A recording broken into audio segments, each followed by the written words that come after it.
I'm 79 years old. For 44 years, I stood in front of classrooms and taught people how to live well. I taught philosophy.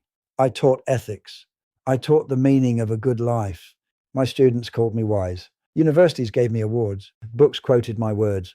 And now, sitting in this chair, with more years behind me than ahead of me, I have to tell you something that I have never said out loud before. I taught wisdom my whole life, and I lived almost none of it, not because I didn't know it. I knew every word of it. I could recite Aristotle, Marcus Aurelius, Epictetus at any hour of the day. I knew what a good life looked like. I just kept telling myself, later. Later I will slow down. Later I will call my daughter more. Later I will stop working weekends. Later I will sit with my wife and just be present. I thought I had time. I was wrong. And now later has arrived. But it didn't arrive the way I imagined it. It arrived empty. It arrived with regrets I cannot undo, with people I can no longer call, with moments I let pass like they cost nothing. I spent my entire career handing people maps to a life I never walked myself. Do you understand how painful that is to admit? I am not telling you this for sympathy. I am telling you this because you still have time. And I am terrified, genuinely terrified, that you are going to do exactly what I did. Nod at the right words, agree with the right ideas, and then go back to living the same way. So before I tell you everything, I need you to truly hear this. This is not a lecture. This is a confession from an old man who got it wrong and who is praying that you won't. I grew up with nothing. Small house, modest family, a father who worked with his hands and never complained once. He used to say, "Son, use your mind. Don't break your back like me." And I listened. I studied harder than anyone I knew. Scholarships, degrees, a PhD by 27. I was the first in my family to wear a graduation gown. My mother cried that day. I remember looking at her face and thinking, I will give her everything she deserves now. I thought I had time, but I was always moving, always climbing. There was always one more paper to write, one more conference to attend, one more position to earn. My career grew fast. By 35, I had a tenured position at a respected university. By 40, I was department head. By 45, I had published work that was being read in countries I had never visited. From the outside, my life looked extraordinary. And I believed it. I believed the outside. I would come home late most nights. My wife, Margaret, she would leave dinner covered on the stove. She never complained loudly. She was not that kind of woman. But sometimes I would catch her looking out the window in the evenings, just quiet, just distant. I told myself she was fine. I told myself she understood. I told myself this season of hard work would end soon, and then we would have all the time in the world. I thought I had time. My daughter Nadia, she was 7 when she started drawing pictures of our family at school. Her teacher once told Margaret that Nadia always drew me standing far from the group. Not outside the picture, just a little far, a little separate. When Margaret told me that, I laughed softly and said, "Children have big imaginations." I believed my own excuse. I kept working. I kept publishing. I kept being celebrated in rooms full of people who did not know my daughter's favorite color. I did not know it either. And the worst part, I was teaching human connection every single week. I was standing at a podium explaining the philosophy of love, of presence, of meaning. My students were moved to tears sometimes. They would come to me after class and say, "Professor, that changed something in me today." And I would smile. I would feel proud. And then I would go home and sit behind my desk and work until midnight again. I was not a hypocrite by intention. I genuinely believed the ideas I was teaching. I just believed they were for everyone else. I thought I was the exception. I thought the work I was doing was important enough to justify the cost. I was wrong. The work was not more important. I was just more comfortable in a lecture hall than I was sitting still with the people who loved me. And for decades, I chose comfort over presence. I chose applause over intimacy. I chose the version of myself that the world celebrated over the version of myself that my family needed. It was a Tuesday morning. I remember that clearly. Not because anything felt different. In fact, it felt like every other morning. Coffee, papers on my desk, a lecture to prepare. And then my phone rang. It was the hospital.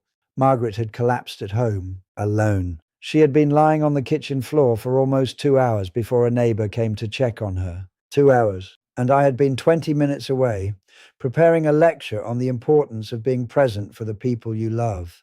I want you to sit with that for a moment, because I have had to sit with it every single day since. I drove to the hospital so fast I don't remember the roads. I remember the waiting room. I remember the smell of it. I remember a young nurse telling me to please sit down and that someone would be with me shortly. I remember not being able to sit. I remember standing by the window thinking, why didn't I come home earlier last night?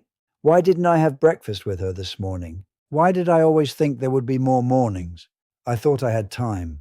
Margaret survived, but something changed in her, and something broke in me. When she came home from the hospital, she was quieter than before. Not angry, not bitter, just quietly sad in a way I had never seen. One evening, about 3 weeks later, she sat across from me at the table. She looked at me for a long moment, and then she said something I will carry to my grave. She said, I don't think you ever really saw me. I think you saw the idea of me, and you loved the idea. But the real me, I don't think she was ever enough to pull you away from your work. I opened my mouth to argue, and then I closed it, because I knew she was right. I had loved the idea of being a good husband. I had loved the idea of being a present father. But the actual daily, unglamorous, quiet work of showing up, I had outsourced that to tomorrow, always to tomorrow. Later never came. My daughter Nadia was 31 by then, living in another city. We spoke on birthdays and holidays, polite conversations, warm enough on the surface, but thin, like ice that looks solid until you step on it. I called her the night after Margaret's words. I didn't know what to say. I just said, I think I missed a lot, and I'm sorry. She was quiet for a long time. And then she said, I know, Dad. Not angry, not emotional, just, I know. Like she had already grieved it. Like she had already accepted the version of me she was given and quietly mourned the version she needed. That two-word response cracked something open in me that 44 years of philosophy never could. All my knowledge, all my understanding of what a meaningful life required. And it took my daughter's quiet acceptance of my absence to finally make me feel the weight of what I had chosen. I sat alone that night. No books, no papers, no lectures to prepare. Just me, and the silence of a life that had been full of achievement, and so quietly, so slowly, so invisibly empty of the things that actually matter. I want to tell you something now, not as a professor, not as someone with degrees on his wall, as a 79-year-old man who finally understands the difference between knowing something and living it. Because that difference, that gap between knowing and living, that is where most people lose their entire life, and they never even notice. I spent 44 years teaching that relationships are the foundation of a meaningful life. I had research to support it, studies, philosophers, ancient texts from every culture on earth. Every major school of thought across all of human history arrives at the same conclusion. Connection is everything. Presence is everything. The people beside you are everything. I knew this. I taught this, and I still chose my desk over my wife. I still chose my career over my daughter. I still chose the applause of strangers over the quiet need of the people who loved me most. So let me tell you what I now believe the real problem is. It is not that people don't know what matters. Most people know. Deep down, you already know. You know your phone is stealing moments from your children. You know you are working too much. You know that call you keep postponing matters more than the task in front of you. You know, the problem is not knowledge. The problem is that we have all built a very convincing story about why right now is the exception. I told myself my work was important, and it was, but so was my daughter's childhood. And I cannot tell you which one I remember more clearly today. I can tell you which one I regret more. I told myself Margaret was strong, and she was, but strong people still need to feel chosen. Strong people still need to feel seen. Strong people still bleed quietly when the person they love keeps walking past them towards something else. I was wrong about what strength means. I thought it meant she didn't need me to show up. It meant she had learned to survive without me showing up. Those are not the same thing, not even close. I told myself I would be more present when things slowed down. But here is the truth that no one tells you when you are young and building and climbing. It never slows down on its own. You have to choose to slow down.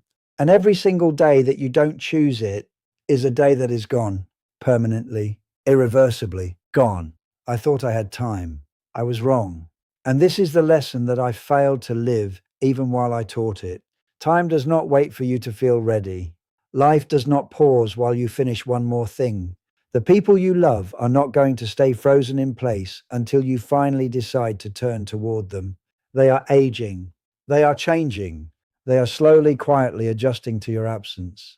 And one day you will turn around and the distance will be so wide and so old that neither of you will quite know how to cross it anymore. That is what happened to me. Not with cruelty, not with anger, just with years. Just with the slow accumulation of days where I chose something else. And now I sit here at 79. Margaret is still with me. We have found something gentle in these final years, something honest. But I will always know what we could have had if I had turned toward her 30 years earlier. I will always carry the version of Nadia's childhood that I missed.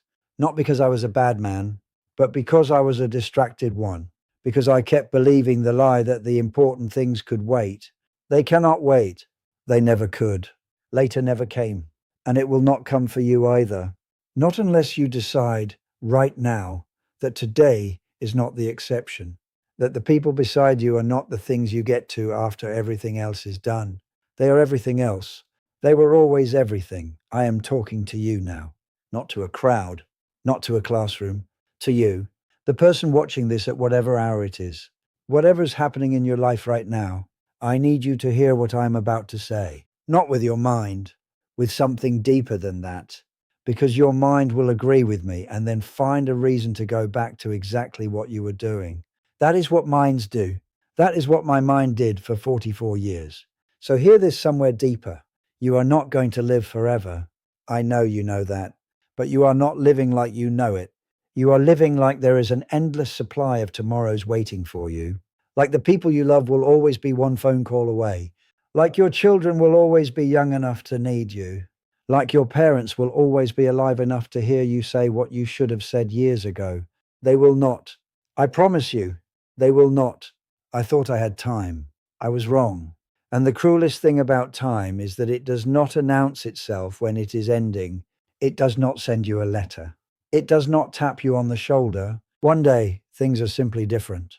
And you are standing in a hospital waiting room, or sitting across from someone you love who has grown quiet in a way that tells you they stopped expecting you long ago. Or you are 79 years old in a chair, realizing that the life you were going to live was actually the life you were always living. Every ignored dinner, every missed bedtime, every time you said later, that was your life. Not the preparation for your life, your actual life. Don't make my mistake, please. I'm not saying abandon your ambitions. I am not saying stop working or stop building. I am saying do not let the building consume the people standing beside you while you build. Do not let the achieving become the reason you stopped feeling. Do not wake up one day with a wall full of awards and a heart full of quiet grief for the ordinary moments you treated like they were in the way.